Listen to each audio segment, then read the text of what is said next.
Non toccate Don Federico. Devi combattere anche questa battaglia, sì, perché tu sei un combattente. Questa volta però hai l'affetto e l'amore dei tuoi amici, delle persone che ti conoscono e che grazie a te hanno imparato il significato di parole come onestà.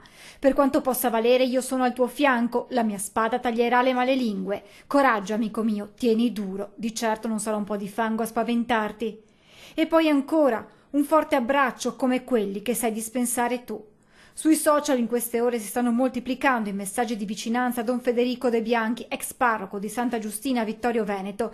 Il sacerdote è accusato di molestie sessuali da 3 persone che all'epoca dei fatti tra il 2009 e il 2010 erano ricoverati in ospedale mentre Don Federico era cappellano del nosocomio e che avrebbero raccontato di essere state molestate. Accuse tutte da accertare da parte degli inquirenti, ma il primo ad essere intervenuto sulla vicenda è stato il vescovo di Vittorio Veneto, Monsignor Corrado Pizziolo, con una lettera indirizzata ai fedeli.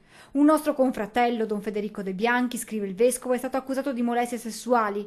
Dopo un primo momento di incertezza derivante dalla labilità delle accuse, i responsabili dell'US hanno messo la cosa nelle mani della magistratura, la quale ha deciso che la questione debba essere dibattuta in sede processuale. Fin dal primo momento Don Federico, che si è confrontato con me, continua nella missiva il vescovo, si è dichiarato deciso nell'escludere la via del patteggiamento e anche quella del rito abbreviato. D'accordo con i suoi legali affronterà il dibattimento processuale, il luogo adeguato dove far sentire la voce della difesa e poter dimostrare la propria innocenza.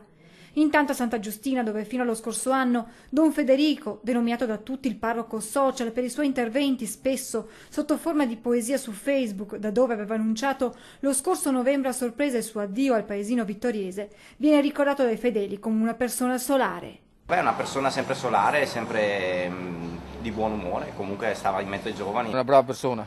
Solare. Sì, sì, allegro.